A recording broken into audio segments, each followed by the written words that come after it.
राजस्थान की राजनीति में कितनी मायने रखती हैं छोटी क्षेत्रीय पार्टियां। क्षेत्र पार्टियां कहीं बिगाड़ न दे कांग्रेस और बीजेपी का पूरा खेल। छोटी पार्टियों के इस खेल के लिए तैयार रहे भाजपा और कांग्रेस।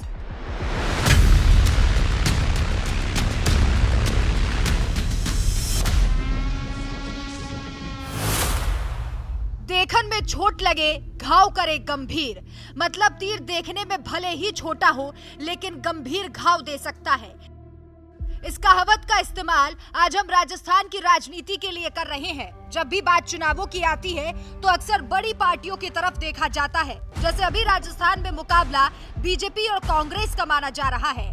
हर कहीं इन्हीं दोनों पार्टियों की चर्चा हो रही है, लेकिन राजस्थान में छोटी पार्टियों को नजरअंदाज करना बड़ी पार्टियों को भारी पड़ सकता है। आगामी विधानसभा चुनावों में राजस्थान की छोटी पार्टियां एक नया राजनीतिक मोर्चा बनाने की कोशिश में जुटी हुई हैं, जो इस राज्य में चुनावी समीकरण को बदल सकते हैं। बीते चुनावों में राजस्थान की एक छोटी राजनीतिक पार्टियों ने कम से कम 10 से 15% वोट शेयर हासिल किया था और इन्हीं के दम पर छोटी पार्टियां सरकार के गठन में अहम खिलाड़ी बन गई थी। इस बार यानी 2023 के विधानसभा चुनावों में भी छोटी पार्टियां यानी आरबीबी बीजेपी और कांग्रेस के लिए बड़ी मुसीबत खड़ी कर सकती हैं।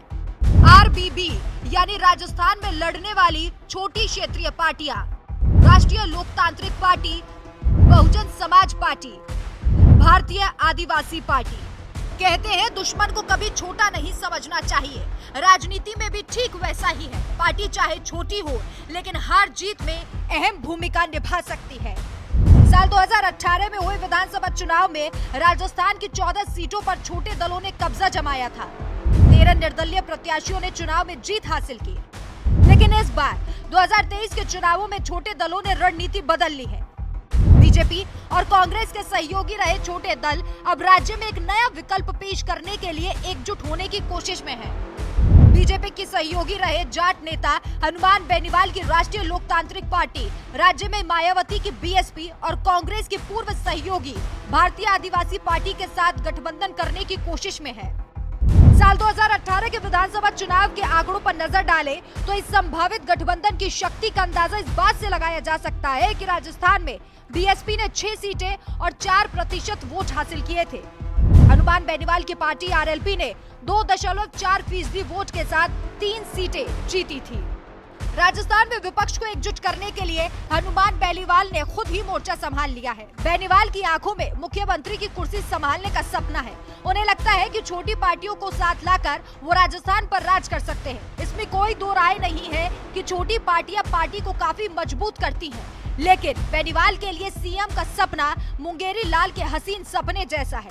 बेनीवाल तीसरा मोर्चा खड़ा करने की कवायद में जुटे हैं। हनुमान बेनीवाल ने इस बात की पुष्टि करते हुए खुद बताया था, मैं बीएसपी और बीएपी के साथ गठबंधन को लेकर बातचीत कर रहा हूं। हम सीट बंटवारे पर सहमति बनाने की कोशिश कर रहे हैं और ये महत्वपूर्ण होगा क्योंकि हमें विश्वास है कि हमें राजस्थान में कांग्रेस और बीजेपी के प्रभुत्व को खत्म करने की जरूरत है। इसके लिए हनुमान बेनीवाल ने सत्ता परिवर्तन संकल्प यात्रा शुरू की, लेकिन ये यात्रा कितना परिवर्तन लाएगी ये तो वक्त बताएगा। छोटी पार्टियों की अगर बात कर ली जाए तो साल 2018 में आरएलपी ने 58 सीटों पर चुनाव लड़ा था, जिनमें से 3 सीटें जीती और 2 सीटों पर दूसरे स्थान पर रही। इसके साथ ही 24 सीटों पर तीसरे स्थान पर रही थी। बीएसपी ने साल 2018 में 189 सीटों पर चुनाव लड़ा था और 6 सीटें जीती थी। इसके अलावा ओवैसी की पार्टी एआईएमआईएम और आप भी कुछ सीटों पर नए विकल्प के रूप में अब उभर कर सामने आई है। ऐसे में देखना होगा कि ये छोटी पार्टियां कांग्रेस और बीजेपी दोनों को कितना डैमेज कर पाती हैं।